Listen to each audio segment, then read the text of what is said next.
ఓం శాంతి.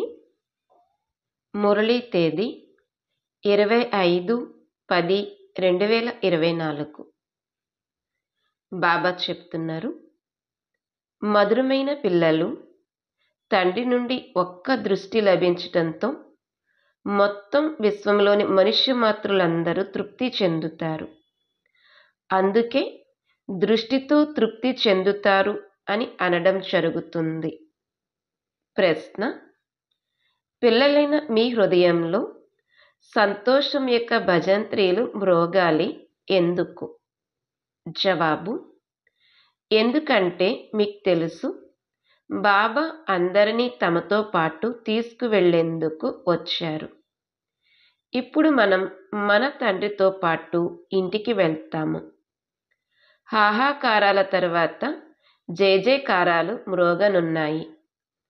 తండ్రి ఇచ్చే ఒక్క దృష్టితో మొత్తం విశ్వమంతటికి ముక్తి, జీవన్ముక్తుల యొక్క వారసత్వము లభించనున్నది. మొత్తం విశ్వమంతా తృప్తి చెందుతుంది. ఓం శాంతి. ఆత్మిక శివబాబా కూర్చుని తమ ఆత్మిక పిల్లలకు అర్థం చేయిస్తారు. మూడవ నేత్రము కూడా ఉంటుంది అనైతే మీకు తెలుసు. తండ్రికి తెలుసు, మొత్తం ప్రపంచంలోని ఆత్మలంతా ఎవరైతే ఉన్నారో వారందరికీ వారసత్వాన్ని ఇవ్వడానికి నేను వచ్చాను. తండ్రి హృదయంలోనైతే వారసత్వమే గుర్తుంటుంది. లౌకిక తండ్రి హృదయంలో కూడా వారసత్వమే గుర్తుంటుంది. కొడుకులకు వారసత్వాన్ని ఇస్తారు. కొడుకు లేకపోతే ఎవరికి ఇవ్వాలి అని తికమక పడుతూ ఉంటారు. అప్పుడు ఇంకా దత్తత తీసుకుంటారు. ఇక్కడైతే తండ్రి కూర్చున్నారు. వీరికైతే మొత్తం ప్రపంచం అంతటిలో ఏ ఆత్మలైతే ఉన్నారో వారందరి వైపుకు దృష్టి వెళ్తుంది. అందరికీ నేను వారసత్వాన్ని ఇవ్వాలి అని నాకు తెలుసు. ఇక్కడ కూర్చుని ఉన్నా కానీ దృష్టి అయితే మొత్తం విశ్వమంతటిపైన మరియు మొత్తం విశ్వమంతటిలోని మనుష్య మాతృలపై ఉంది. ఎందుకంటే మొత్తం విశ్వమంతటిని తృప్తిపరచవలసి ఉంటుంది. తండ్రి అర్థం చేయిస్తారు, ఇది పురుషోత్తమ సంగమ యుగము. బాబా అందరినీ శాంతిధామానికి, సుఖధామానికి తీసుకువెళ్ళడానికి వచ్చారు అని మీకు తెలుసు. అందరూ తృప్తి చెందనున్నారు. డ్రామా ప్లాన్ అనుసారంగా కల్పకల్పము తృప్తి చెందుతారు. తండ్రి పిల్లలందరినీ గుర్తు చేస్తారు.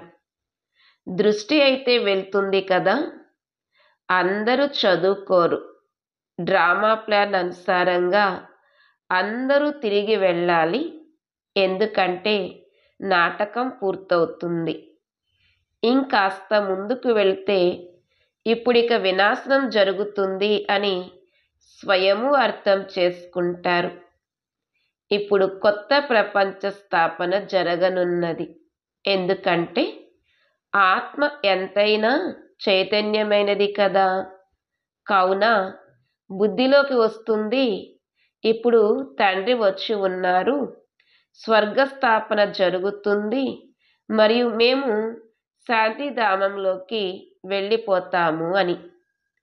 అందరికీ గతి లభిస్తుంది కదా. ఇకపోతే మీకు మాత్రం సద్గతి లభిస్తుంది. ఇప్పుడు బాబా వచ్చి ఉన్నారు, మనం స్వర్గంలోకి వెళ్తాము. జయజయకారాలు మ్రోగుతాయి. ఇప్పుడైతే ఎన్నో హాహాకారాలు ఉన్నాయి. కొన్ని చోట్ల కరువులు వస్తున్నాయి. మరికొన్ని చోట్ల యుద్ధాలు జరుగుతున్నాయి. కొన్ని చోట్ల భూకంపాలు వస్తూ ఉంటాయి. వేలాది మంది మరణిస్తూ ఉంటారు. మృత్యువైతే జరగవలసిందే. సతయుగంలో ఈ విషయాలు ఉండవు. తండ్రికి తెలుసు, ఇప్పుడు నేను వస్తాను. ఇక మొత్తము విశ్వమంతటిలో జయజయకారాలు మ్రోగుతాయి. నేను భారతదేశంలోకే వస్తాను. మొత్తం విశ్వంలో భారతదేశం ఒక ఊరు లాంటిది. బాబాకైతే అది ఊరు లాంటిదే కదా. అందులో చాలా కొద్ది మంది మనుష్యులే ఉంటారు. సతీయుగంలో మొత్తం విశ్వమంతా ఒక చిన్న ఊరు లాంటిదే. ఇప్పుడు ఎంతగా వృద్ధి జరిగింది.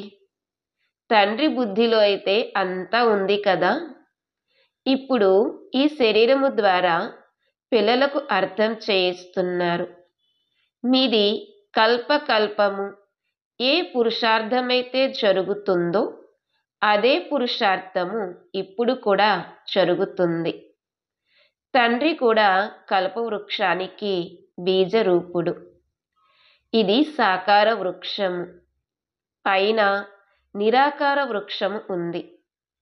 ఇది ఎలా తయారు చేయబడి ఉందో మీకు తెలుసు. ఈ వివేకము ఇంకే మనుష్యుల్లోనూ లేదు. వివేకహీనులకు మరియు వివేకవంతులకు మధ్యన తేడాను చూడండి. వివేకవంతులు స్వర్గములో రాజ్యం చేసేవారు. దానిని సత్యఖండము, స్వర్గము అని అంటారు. ఇప్పుడు పిల్లలైన మీకు లోపల చాలా సంతోషం ఉండాలి. బాబా వచ్చి ఉన్నారు. ఈ పాత ప్రపంచమైతే తప్పకుండా మారుతుంది. ఎంతెంతగా ఎవరెవరు పురుషార్థము చేస్తారు అంతటి పదవిని పొందుతారు. తండ్రి అయితే చదివిస్తున్నారు. మీ ఈ స్కూల్ అయితే చాలా వృద్ధి చెందుతూ ఉంటుంది. ఎంతో మంది తయారవుతారు. అందరికీ ఒకటే స్కూల్ ఉండదు కదా. అలా అయితే ఇంతమంది ఎక్కడ ఉంటారు?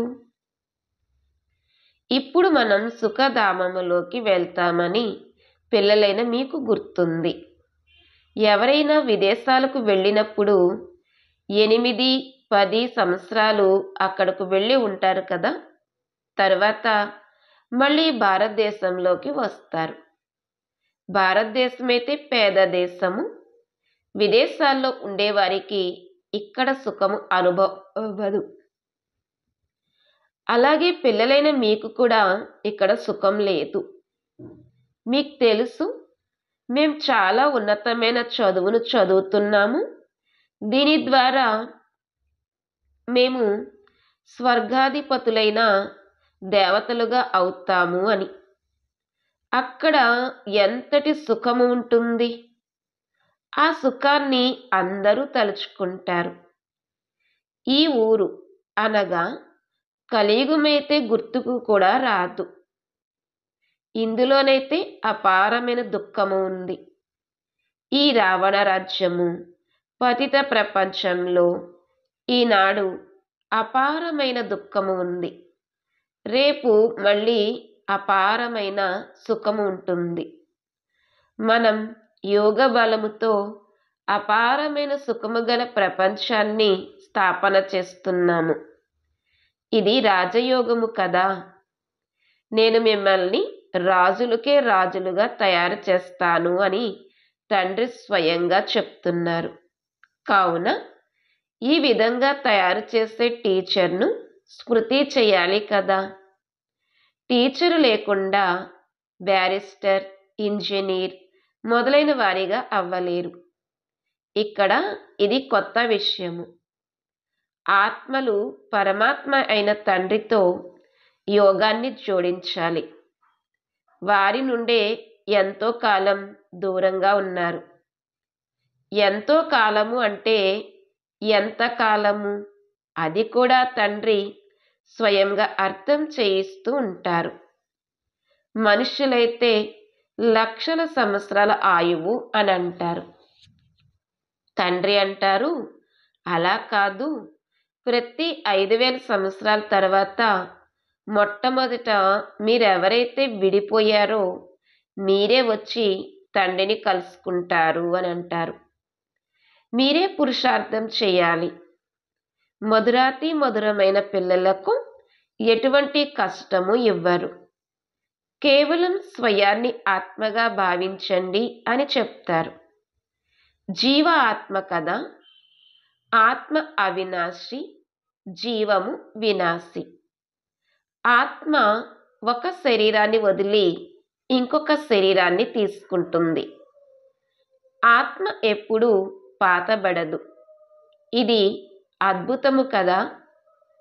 చదివించేవారు అద్భుతమైన వారే, చదువు కూడా అద్భుతమైనది. ఎవరికీ గుర్తు లేదు, మర్చిపోతారు. గత జన్మలో ఏం చదివేవారు అన్నది ఎవరికైనా గుర్తుందా? ఈ జన్మలో మీరు చదువుతారు. దీని రిజల్టు కొత్త ప్రపంచంలో లభిస్తుంది. ఇది కేవలం పిల్లలైన మీకు మాత్రమే తెలుసు. ఇప్పుడు ఇది పురుషోత్తమ సంగమ యుగమని, మనము కొత్త ప్రపంచంలోకి వెళ్ళనున్నాము అని గుర్తుండాలి. ఇది గుర్తున్నా కూడా మీకు తండ్రి స్మృతి ఉంటుంది. స్మృతి కోసం తండ్రి అనేక ఉపాయాలను తెలియచేస్తారు. వీరు తండ్రి కూడా, టీచర్ కూడా, మరియు సద్గురువు కూడా. 3 రూపాలలోనూ స్మృతి చేయండి.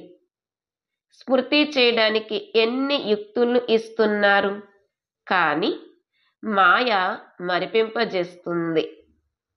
ఏ తండ్రి అయితే కొత్త ప్రపంచాన్ని స్థాపన చేస్తారో ఆ తండ్రి చెప్తున్నారు, ఇది పురుషోత్తమ సంగమ యుగము, ఇది గుర్తు చేసుకోండి అని. అయినా ఎందుకు గుర్తు చేయలేకపోతారు? స్మృతి కోసం యుక్తుల్ని తెలియచేస్తారు. అలాగే మాయ చాలా శక్తివంతమైనది అని కూడా చెప్తారు. అది మిమ్మల్ని గడియ గడియ మరిపింపజేస్తుంది మరియు దేహాభిమానులుగా చేసేస్తుంది. అందుకే ఎంత వీలైతే అంత స్మృతి చేస్తూ ఉండండి. లేస్తూ, కూర్చుంటూ, నడుస్తూ, తిరుగుతూ దేహానికి బదులుగా స్వయాన్ని దేహీగా భావించండి. ఇదే మీరు చెయ్యవలసిన శ్రమ. జ్ఞానమైతే చాలా సహజము. స్మృతి నిలవడం లేదు అని పిల్లలందరూ అంటారు. మీరు తండ్రిని స్మృతి చేస్తారు, మాయ మళ్ళీ తన వైపుకు లాక్కుంటుంది. దీనిపైనే ఈ ఆట తయారయ్యింది.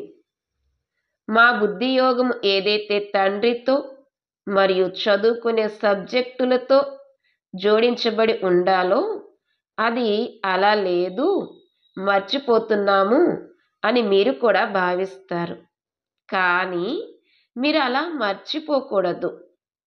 వాస్తవానికి ఈ చిత్రాల అవసరం కూడా లేదు. కానీ చదివించే సమయంలో ఏదో ఒకటి ఎదురుగా ఉండాలి కదా. ఎన్ని చిత్రాలు తయారవుతూ ఉంటాయి. పాండవ గవర్నమెంట్ ప్లాన్ ఎలా ఉందో చూడండి. ఆ గవర్నమెంట్కి కూడా ప్లాన్ ఉంది. కొత్త ప్రపంచంలో కేవలం భారతదేశం మాత్రమే ఉండేదని, అది చాలా చిన్నగా ఉండేది అని మీరు భావిస్తారు. మొత్తం భారతదేశం విశ్వానికి అధిపతిగా ఉండేది. ప్రతిదీ కొత్తగా ఉంటుంది. ప్రపంచమైతే ఒక్కటే, పాత్రధారులు కూడా వారే. చక్రము తిరుగుతూ ఉంటుంది. ఇన్ని క్షణాలు, ఇన్ని గంటలు, ఇన్ని రోజులు, ఇన్ని సంవత్సరాలు పూర్తయ్యాయి అని మీరు లెక్క పెడతారు. మళ్ళీ చక్రం తిరుగుతూనే ఉంటుంది. ఇవాళ రేపు అంటూ 5000 సంవత్సరాలు పూర్తయిపోయాయి. అన్ని దృశ్యాలు ఆటపాటల్లా గతించిపోతూ ఉంటాయి. ఇది ఎంత పెద్ద అనంతమైన వృక్షము. వృక్షములోని ఆకులనైతే లెక్క పెట్టలేరు. ఇది వృక్షము. దీనికి పునాది దేవీ దేవతా ధర్మము.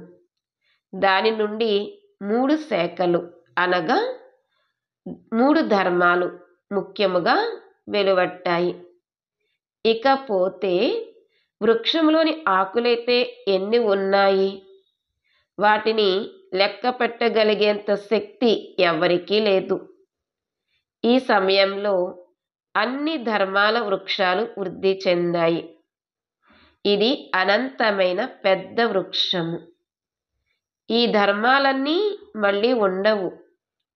ఇప్పుడు మొత్తం వృక్షమంతా నిలబడి ఉంది. ఇకపోతే దాని కాండం లేదు. మర్రి వృక్షం యొక్క ఉదాహరణ చాలా యాక్యురేట్గా ఉంది. ఈ ఒక్కటి అద్భుతమైన వృక్షము. తండ్రి డ్రామాలో ఈ ఉదాహరణను అర్థం చేయించేందుకనే ఉంచారు. దీని కాండం లేదు. ఇది అర్థం చేసుకోవలసిన విషయము. తండ్రి మిమ్మల్ని ఎంత తెలివైన వారిగా తయారు చేస్తారు.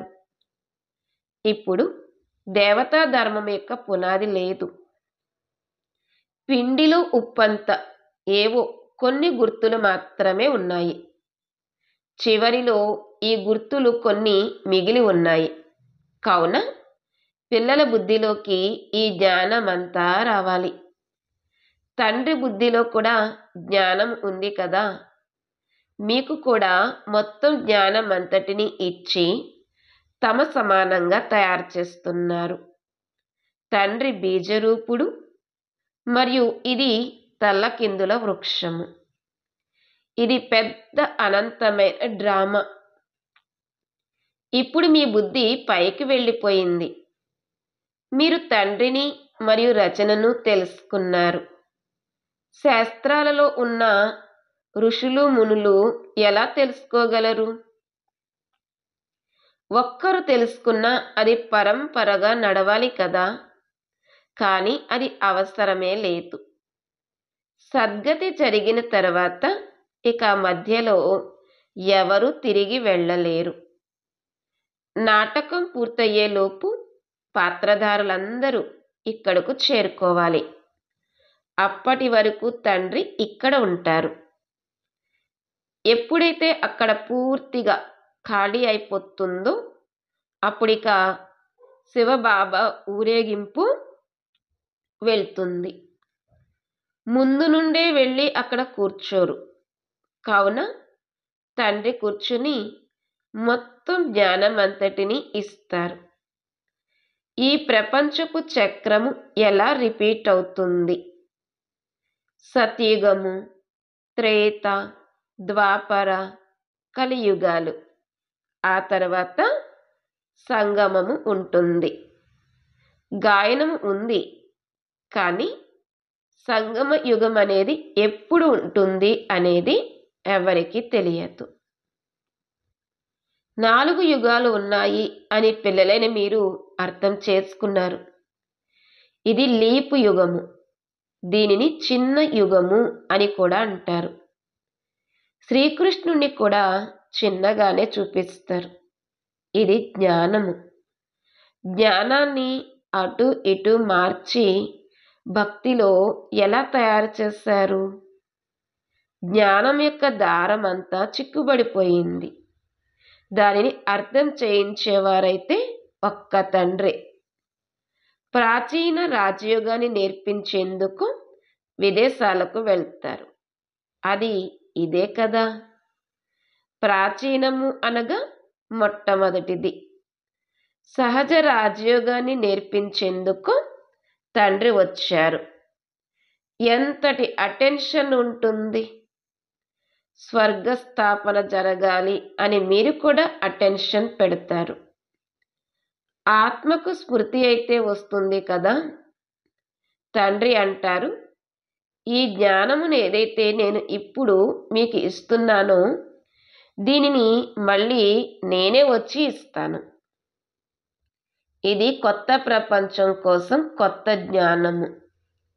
ఈ జ్ఞానం బుద్ధిలో ఉన్నట్లయితే సంతోషం ఎంతో ఉంటుంది. ఇంకా కొద్ది సమయమే ఉంది. ఇప్పుడు ఇంకా వెళ్ళాలి. ఒకవైపు సంతోషం కలుగుతుంది. మళ్ళీ ఇంకొక వైపు అరే ఇటువంటి మధురమైన తండ్రిని మనం మళ్ళీ కల్పం తర్వాతే చూస్తాము అనే ఫీలింగ్ కూడా కలుగుతుంది. తండ్రే పిల్లలకు ఇంతటి సుఖాన్ని ఇస్తారు కదా. తండ్రి శాంతిధామానికి, సుఖధామానికి తీసుకువెళ్లేందుకే వస్తారు. మీరు శాంతిధామాన్ని, సుఖధామాన్ని స్మృతి చేసినట్లయితే తండ్రి కూడా గుర్తుకు వస్తారు. ఈ దుఃఖధామాన్ని మర్చిపోండి. అనంతమైన తండ్రి అనంతమైన విషయాన్ని వినిపిస్తారు. పాత ప్రపంచం నుండి మీ మమకారం తొలగిపోతూ ఉన్నట్లయితే సంతోషం కూడా కలుగుతుంది. ఫలితంగా మీరు సుఖధామానికి వెళ్తారు. సతోప్రధానులుగా అవుతూ ఉంటారు. కల్పకల్పము ఎవరైతే అయ్యారో వారే అవుతారు మరియు వారికే సంతోషము కలుగుతుంది. ఇక ఈ పాత శరీరాన్ని వదిలేస్తారు. మళ్ళీ కొత్త శరీరాన్ని తీసుకుని సతోప్రధాన ప్రపంచంలోకి వస్తారు. ఈ జ్ఞానము అంతమైపోతుంది. విషయాలైతే చాలా సహజమైనవి. రాత్రివేళ పడుకునే సమయంలో ఇలా స్మరిస్తూ ఉన్నా సరే మేము ఇలా తయారవుతున్నాము అన్న సంతోషము కలుగుతుంది. రోజంతటిలో నేను ఎటువంటి ఆసురీ పనిని చేయలేదు కదా. పంచవికారాలలో ఏ వికారము నన్ను విసిగించలేదు కదా. లోభమైతే రాలేదు కదా. ఇలా తమని తాము చెక్ చేసుకోవాలి.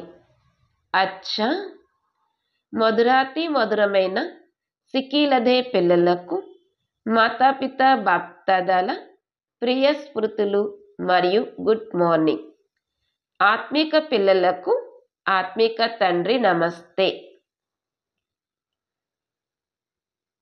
మధురాతి మధురమైన ఆత్మిక తండ్రికి ఆత్మిక పిల్లల యొక్క ప్రియ స్మృతులు మరియు గుడ్ మార్నింగ్, నమస్తే. ధారణ పాయింట్స్. 1. యోగ బలముతో అపారమైన సుఖాల ప్రపంచాన్ని స్థాపన చేయాలి. ఈ దుఃఖమయమైన పాత ప్రపంచాన్ని మర్చిపోవాలి. మనము సత్యఖండానికి యజమానులుగా అవుతున్నాము అన్న సంతోషం ఉండాలి. 2. రోజు స్వయాన్ని చెక్ చేసుకోవాలి. ఏమని అంటే, మొత్తం రోజంతటిలో ఏ వికారము నన్ను విసిగించలేదు కదా. నేను ఎటువంటి ఆసురీ పనిని చేయలేదు కదా. లోభానికి వశమైతే అవ్వలేదు కదా అనిలా రోజు స్వయాన్ని చెక్ చేసుకోవాలి. ఈరోజు వరదానము. వరదాత ద్వారా సర్వశ్రేష్ఠ సంపద యొక్క వరదానాన్ని ప్రాప్తి చేసుకుని సంపత్తివాన్ భవ. వరదాత ద్వారా సర్వశ్రేష్ఠ సంపద యొక్క వరదానాన్ని ప్రాప్తి చేసుకుని సంపత్తివాన్ భవ. వరదానం యొక్క వివరణ. ఎవరి వద్దనైనా ఒకవేళ స్థూల సంపద మాత్రమే ఉన్నా సరే సదా సంతుష్టంగా ఉండలేరు. స్థూల సంపదతో పాటుగా ఒకవేళ సర్వగుణాల సంపద, సర్వశక్తుల సంపద మరియు జ్ఞానము అనే శ్రేష్ఠ సంపద లేనట్లయితే సంతుష్టత సదా ఉండదు. మీ అందరి వద్దనైతే ఈ శ్రేష్ఠ సంపదలన్నీ ఉన్నాయి. ప్రపంచంలోని వారు కేవలం స్థూల సంపద కలవారినే సంపన్నులుగా భావిస్తారు. కానీ వరదాత అయిన తండ్రి ద్వారా పిల్లలైన మీకు సర్వశ్రేష్ఠ సంపత్తివాన్ భవ అనే వరదానము లభించి ఉంది. తండ్రి ద్వారా పిల్లలైన మీకు సర్వశ్రేష్ఠ సంపత్తివాన్ భవ అనే వరదానము లభించి ఉంది. స్లోగన్. సత్యమైన సాధన ద్వారా అయ్యో అయ్యో అనే దానిని వాహ్ వాహ్లోకి పరివర్తన చేయండి. సత్యమైన సాధన ద్వారా అయ్యో అయ్యో అనే దానిని వాహ్ వాహ్లోకి పరివర్తన చేయండి. ఓం శాంతి.